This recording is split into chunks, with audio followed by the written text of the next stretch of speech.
an alleged gang rapist who took advantage of a drugged woman out the back of a pizza shop made up 3 different versions of events, a Sydney jury has heard.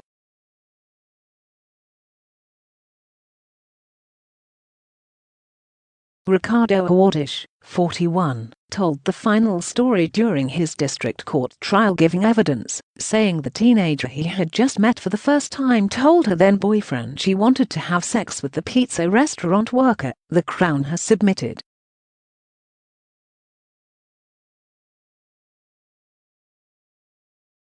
Audish has pleaded not guilty to 3 counts of aggravated sexual assault in company after the encounter with the 18-year-old woman in the southern Sydney eatery in October 2016.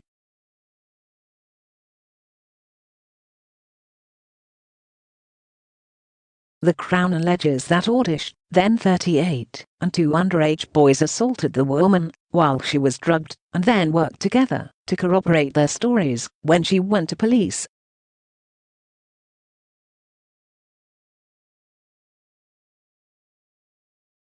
Judge David Arnott was summing up the case for the jury on Wednesday following more than 2 weeks of evidence, saying the Crown submits the panel would not believe a word of the accused.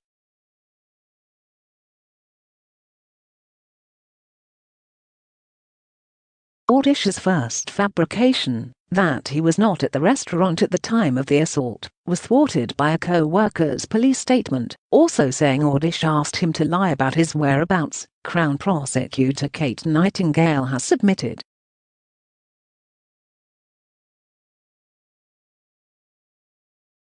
DNA evidence of Audish's semen put a stop to the false story that he did not have sexual intercourse with the woman, Ms. Nightingale said.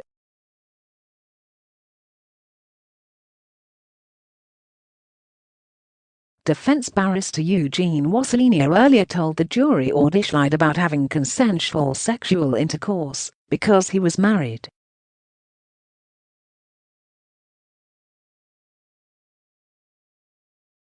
Judge Arnott outlined the Crown case being the woman consented to sex with her boyfriend in a toilet cubicle at the back of the restaurant before he told her all the other boys want to have sex with you now, to which she replied hell no.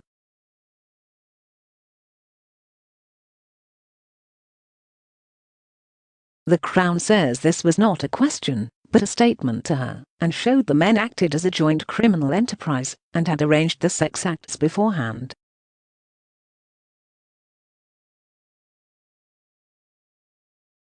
But Audish denies any prior communication about the incident. What the accused did was simply opportunistic and had nothing to do with the others, Mr. Wassilino said.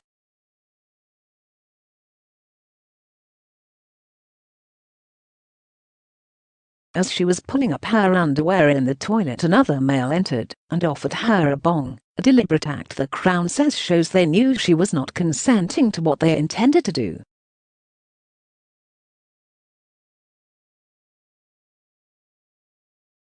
The effect of the cannabis was unlike anything she had ever felt before. Her head began spinning, she felt dizzy and was shaking.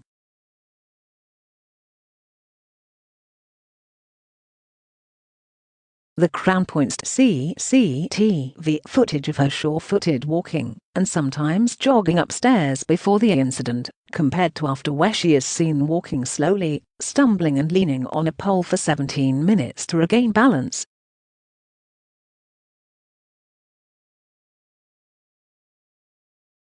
After Audish allegedly asked if she was okay, her memory became patchy, and her next recollection was leaning over a stack of chairs while he had non-consensual sexual intercourse with her, the Crown says.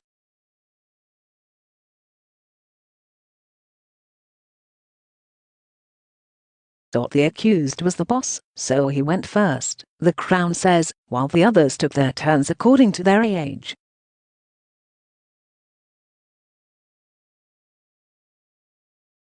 In his evidence, Audish said the pair had a cigarette outside and had a conversation where he asked the woman why she wanted to have sex with him, to which she allegedly responded, "I like you."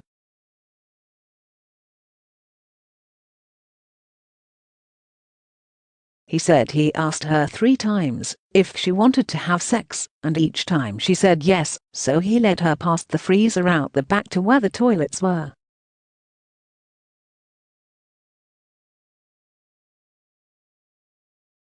Audish said she started touching his penis and lifted her skirt up for them to have sexual intercourse, afterwards saying words to the effect it was good.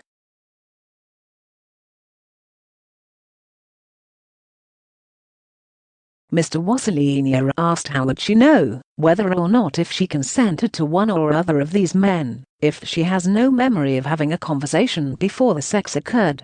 Judge Arnott will finish his address to the jury on Thursday morning before it is expected to retire to deliberate on a verdict.